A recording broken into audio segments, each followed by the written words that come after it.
नमस्कार। ऑनलाइन कक्षा में आपका स्वागत है। आज पढ़ेंगे कक्षा 9 विषय हिंदी पाठ 12 कैदी और कोकिला। दिनांक 21/10/2020।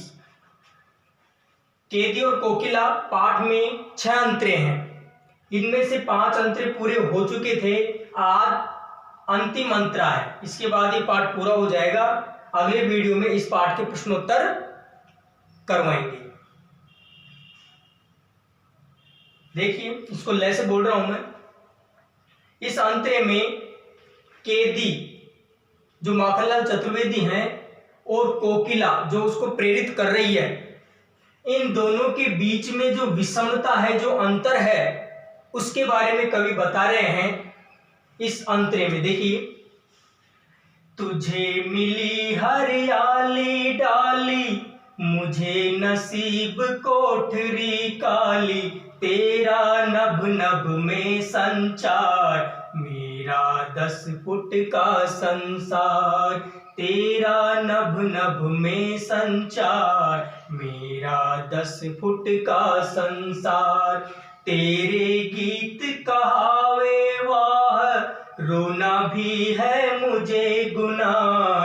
ते देख विषमता तेरी मेरी, बजा रही तिस पर रणभेरी। देख विषमता तेरी मेरी, बजा रही तिस पर रणभेरी।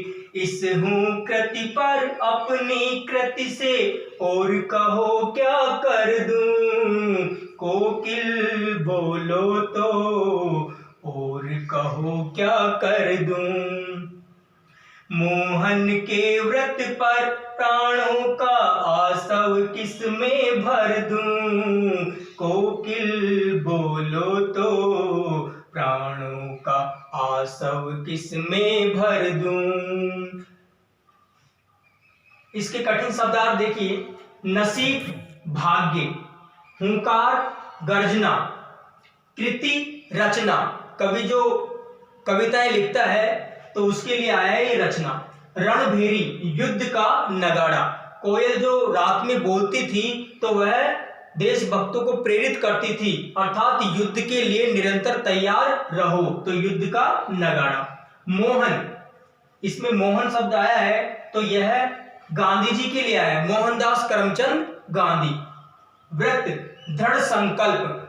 गांधी जी ने दृढ़ संकल्प ले रखा था कि मैं देश को आजाद करवाऊंगा। आसव, प्राण शक्ति। इसका अर्थ देखिए आप। तुझे मिली हरियाली डाली, मुझे नसीब कोठरी काली।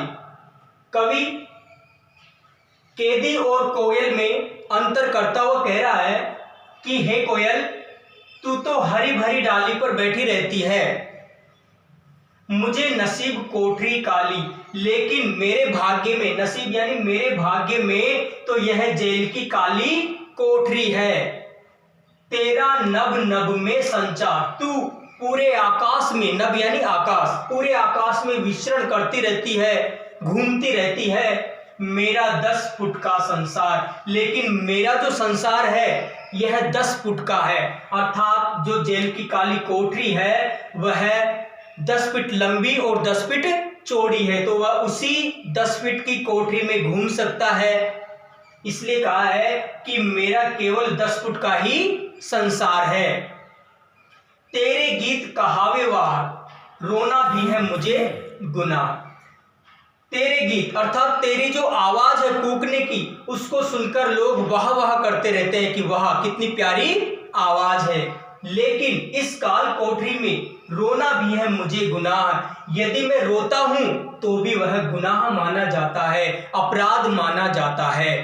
कैसे माना जाता है कि देशभक्त यदि जेल में बैठ करके रोएंगे तो ऐसा लगेगा कि यह कमजोर है और यह एक प्रकार से देश के लिए अपराध ही होगा। इसलिए यदि मैं रोता हूं तो मेरी कमजोरी प्रदर्शित होती है और यह देश के लिए एक अपराध का कार्य होगा, इसलिए रोना भी मुझे गुनाह है।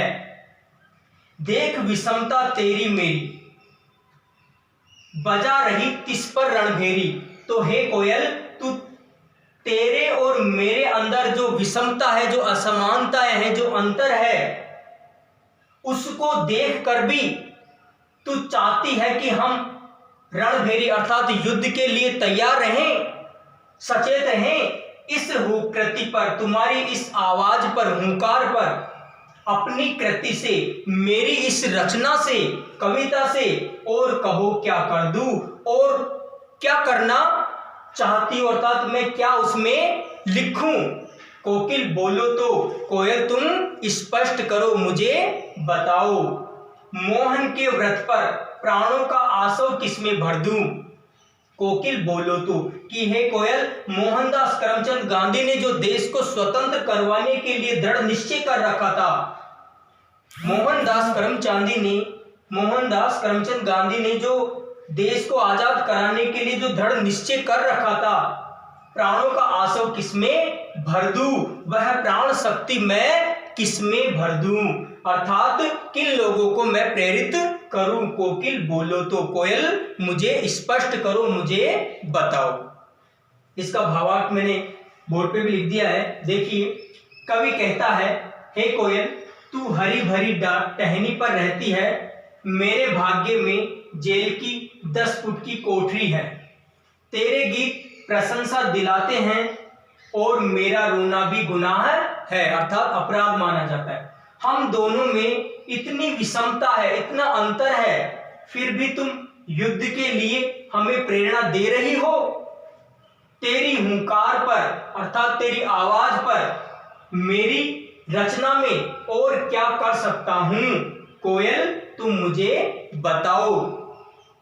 गांधी जी ने जो देश को स्वतंत्र करवाने के लिए दृढ़ संकल्प ले रखा था, उसको पूरा करने के लिए मैं प्राण शक्ति किसमें भर दूं, कोयल बोलो तो, कोयल तुम बताओ।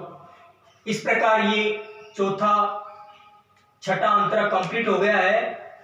पाठ 12 केदी और कोकिला आज पूरा हुआ। अगले वीडियो में इस पाठ के जो महत्वपूर्ण प्रश्नोत्तर है उस पर चर्चा करेंगे। नमस्कार।